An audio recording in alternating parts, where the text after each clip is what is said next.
چې کله شپه شي نو بیا به تقریبا د 3 ورځو په مقدار به نور نه راخیږي چې کم خلک ودی هغوی په وده کېدو باندې به ستړي شي ماشومان به د خوب نه راپاسي او هغوی چې دی راپابسي کې باندې خوبونه به یې پوره شوي 3 ورځې به نور نه راخیږي شپه به او زناور به هغوی د سریدو دپاره به بېچینه شي هغه شپه دومره اوږده شي چې د هغوی د لوږې نه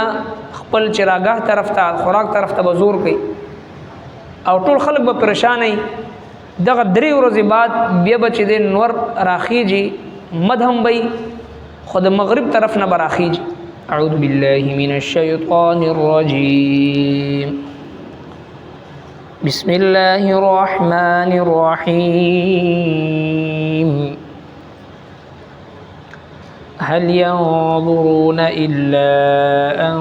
تأتيهم الملائكة أو يأتي ربك أو يأتي بعض آيات ربك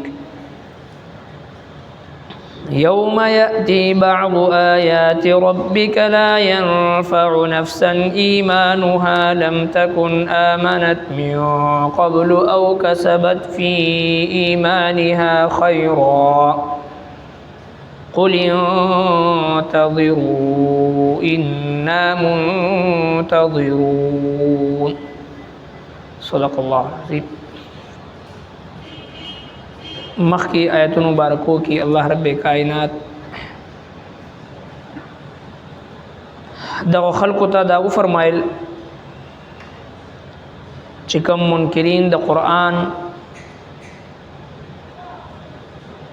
منکرین د قرآن و هغوی ته چې الله رب العالمین ستاسو د هدایت دپاره قرآن عظیم الشان په شانتي یو بهترین رهبر او رهنما کتاب نازل فرمایل چې تاسو په دې باندې ایمان وروړئ او عقیده توحید اختیار کړئ او شرک پرېږدئ د برکت نه ډک کتاب دی تاسو د دې اتباع وکړئ نو تاسو باندې به رحم وکړی شي سبب یې دا ونه وي چې موږ زموږ د هدایت دپاره زموږ په ژبه کې یعنی عربي ژبه کې څه نو راغلی او مخکینی کتابونه په عبرانی سوریانی یا نورو ژبو کې نازل کړی شو نو عربو باندې عربي ژبه کې څه نو نازل شوي لہذا دغه قرآن عظیم الشان ستاسو په خپل مادری عربي ژبه کې نازل دی نو لہذا د دین انکار کول ستاسو دپاره هیڅ قسمه حجت نه جوړیږي اوس په دې آیت مبارکه کې الله تبارک وتعالی دوی ته فرمایي چې دوی د دومره واضح او د معجزاتونه ډک کتاب چې دا سراپا معجزه ده او دومره لویه معجزه ده چې ټول اقوام د عرب هغه فصحا او بلاغا او هغه د زمانی فلاسفه او ماهرین او اهل علم یهود نصارا او عام اهل عرب هغه شعرا هغه ادیبان هغه ټول را جمع شو قرآن کریم وته بار بار چیلنج ورکو چې تاسو د سوره کوثر انا اعطیناک الکوثر فصل لربک وانحر ان شانئک هو الابتر د دې 3 آیاتونو مثل تاسو پیش کړئ نو هغه عاجز شو د دې 3 آیاتونو مبارکو مثال پیش کولو نه هغه عاجز شو نو چې تاسو ته دومره عظیم المرتبت عظیم الشان کتاب رب کائنات راولګلو چې هغه یو داسې پیغمبر چې نبی الامی الذي هغه نبی امی چې هغه د چا استاد په وړاندې ځانوې تلمذ نه د ټیټ کړي د چا استاد نه علم نه د زده کړي باوجود د دین رب کائنات د ټول دنیا علوم او معارف داغه د سینینا داغه په جبه مبارکه باندې جاری او فرمایل چې د ټول دنیا اهل علم راجم شي داغه د علم یو قطره ته نشي رسیدي دومره لوی او عظیم پیغمبر د زبان مبارکه نه دا کلام روزي او تاسو ټول چې را جمع شي دا غي د دریو آیتونو مقابله نشي کولی نو د دې هر څه باوجود تاسو ایمان ولې نه وروړي آیا تاسو د دې خبر انتظار کوئ چې فرشتي راشي تاسو ته او فرشتي زمکه ته راکوشي او تاسو ته گواهی او شهادت درکړي چې دا د الله کتاب دی یا نعوذ بالله تاسو د دې خبر انتظار کوئ چې الله رب العالمین په خپل باندې راشي او تاسو ته وایي چې دا زما پیغمبر دی او دا زما کتاب دی یا تاسو دې خبر انتظار کوئ چې بعض علامات د قیامت هغه تاسو ته ښکارا کړی شي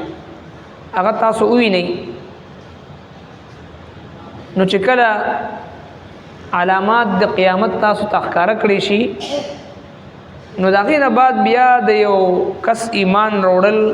دا به مقبول نه د یو کس چې هغه مسلمان وي فاسق فاجر وي هغه توبه وباسي نو د علامات د قیامت ښکارا کېدو نه بعد بیا هغه توبه هغه قابل قبول نه نو الله تبارک وتعالى فرمایي چې دوی ته د دې د ایمان وروړل هیڅ فائدہ نه ورکوي چې کله دوی ویني چې قیامت علامات ښکارا شو او شروع کیږي لګیا دی قیامت ورځ هغه شروع شو نو بیا چې هر څومره توبه وباسي نو هغه توبه د الله تبارک وتعالى په حضور کې نه د ګناهګار قبليږي او نه د کافر قبليږي نو فرمایي چې تاسو انتظار کوئ مونږ هم انتظار کوو هل ينظرون نکوي انتظار دوی الا ان ياتيا الا ان تاتيا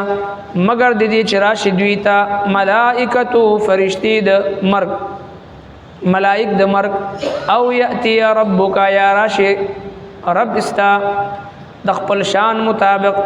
او یاتی راشی بعض آیات ربک بعض نخد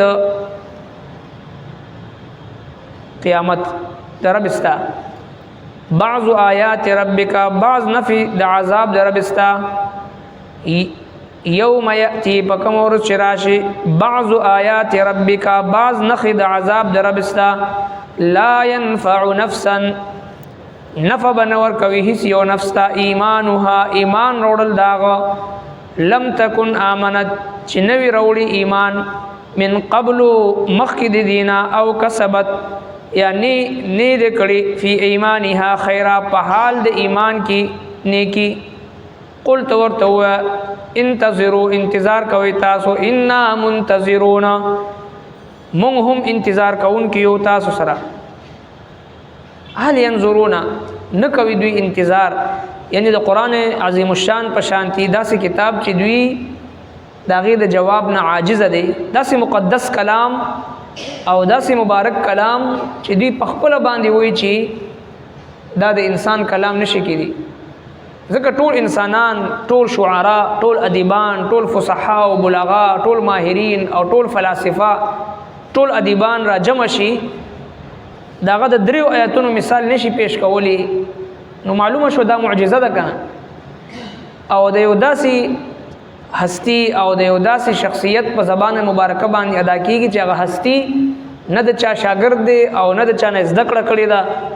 باوجود دا غینا داغه په زبان مبارکه باندې دغه علوم او سمندر جاری کیږي لګیا دی او داسې الفاظ روزي چې هغه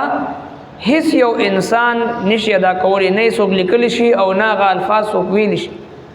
نو دا معجزه ده کنه نو چې دومره لویه معجزه تاسو ته راغی نو د دې معجزې د راتلو نه بعد هل ينظرون الا ان تاتيهم الملائکه د فرشتو انتظار کوي دوی او یاتی ربک یا دې خبر انتظار کوي رب استارا شي دوی ته نعوذ بالله دې خبر انتظار کوي چې ستاره راشي په خپل باندې د خپل شان مطابق او یاتی بعض آیات ربک یا راشي بعض نخد عذاب در رب استا یوم یاتی بعض آیات ربک چې کله راشي بعض نخد د عذاب در رب استا د قیامت نخد داسي لا ينفع نفسا ایمانها بیا ایمان روړل فائدہ نه ور کوي چې کله حدیث پاک کې به تفصیل ذکر دی چې یو وخت به داسې راشي چې یوم النحر د قربانی په ورځ باندې چې کله شپه شي نو بیا به تقریبا د 3 ورځو په مقدار به نور نه راخیږي چې کم خلک ودی هغه په ود کېدو باندې بستړي شي ماشومان با د خوب نه راپاسي او هغه چې د راپابه سکی باندې خوبونه به پوره شي 3 ورځې به نور نه راخیږي شپه به او زناور با هغه د سریدو د پاره به بیچین شي هغه شپه دومره وګد شي چې دا هغه د لوګي نه خپل چراغاه طرف ته خوراک طرف ته بزور کوي او ټول خلک به پریشان وي دغه 3 ورځې بعد بیا به چې د نور راخیږي مدهم وي خود مغرب طرف نه براخیږي او داسې مدم بر رواني تر د اسمان منځ پورې راشي او بیا به واپس شي او هغه نه بعد بیا به د مشرق طرف نه راخیږي په سبا باندې خو دغه نور دغه سی به نور وي نو دغه وخت د قیامت د ورځې د شروع کېدل دي او د دې وخت او د قیامت په منځ کې به 120 سال وي او حدیث پاک کې راځي چې دغه نور د مغرب نه راختو نه بعد بیا د چا توبه نه قبليږي که کافر وي نو د کافر اسلام نه قبليږي که مسلمان ګناهګار وي نو د مسلمان ګناهګار توبه نه قبليږي ځکه چې د الله تبارک وتعالى د طرف نه چې کله د قیامت فیصله وشي نو بیا د ایمان یا د توبې هغه فائدہ هغه بیا نه قبليږي نو الله تبارک وتعالى فرمایي چې کله یوم یاتی بعض آیات ربک چې کله بعض علامات ښکارش یعنی دغه د قیامت علامات دي دغه مخکې ډېر علامات براغلي دجال راغلي عیسی علیه السلام به تشریف وروړي هغه به دجال قتل کی حضرت امام مهدی علیه الرضوان هغه به چې هغه به پیدا کیږي او هغه به رالوي کیږي په مکه معظمه کې دا تفصیل موجود دی نو لہذا داغه بیعت بکیږي عیسی علیه السلام هغه سره به مرسته کوي دجال به قتلې دا ټول علامات به تیر شوي وي او بیا آخري علامت چې کله نور د مغرب نه راوخیږي نو بیا د توبې د ایمان د دې دروازې بند شي ځکه الله تبارک وتعالى فرمای او یاتی بعض آیات ربک یوم یاتی بعض آیات ربک چې کله بعض نخې د عذاب استاد رب ښکار شي لا ينفع نفسا ایمانها بیا به هیڅ یو نفس ته دغه ایمان فائدہ نه ورکوي لم تکن آمنت من قبل چې مخکې دینه ایمان نه وروړي اوس ایمان فائدہ نه ورکوي او کسبت فی ایمانها خیرا یا نوی کړي د په حال د ایمان کې سنه کې د ایمان په حالت کې مخکې کنه کې نوی کړي په دې وخت څه فائدہ نه ور کوي نو لہذا ترسو پور چې د قیامت آثار شروع شوي نوي او دغه سي انسان ته مرګ راغلي نوي نو مخکې دا غینا نیکی کول پکار دی فاستبقوا الخيرات د هر نیکی پکار کې پهل کول پکار دی توندی کول پکار دی جلدی کول پکار دی ځکه د انسان د مرګ اس پته نه لګي دغه کورونه دغه زیونه او دغه رهایشگاه چې په کم کې مونږ تاسو ژوند کو عن قریب په دې زیونه کې نور خلق آباد وي نو چې نور خلق آباد وي نو په کار دي چې مونږ تاسو دغه زیونه په خپل عبادت سره آباد او په خپل مال خپل دولت خپل وخت دا د الله رضا د لپاره صرف کو په غیبانی ولګو چې سبب پخمنتیا نه وي هل ينظرون ان کو انتظار وی الا ان تاتيهم الملائکه مگر دې چې راشد وي ته ملائک د مرګ او یاتی ربک یا شرب استا او یاتی بعض آیات ربک یا راشی بعض نخی د عذاب در ربستا یوم یاتی بکمور راشی بعض آیات ربک بعض نخی د عذاب در ربستا لا ينفع نفسا ایمانها نفع نبور کوي هیڅ یو نفس ته ایمان وروړل داغه لم تکن امنت من قبل جنوی وروړ ایمان مخکې د دینه او کسبت فی ایمانها خیرا یا نوی کړي په حال د ایمان کې نیکی قلت ورته انتظروا انتظار کوي ان منتظرون موږ هم انتظار کوونکیو صدق الله ربنا تقبل منا انك انت السميع العليم وتب علينا انك انت التواب الرحيم برحمتك يا رب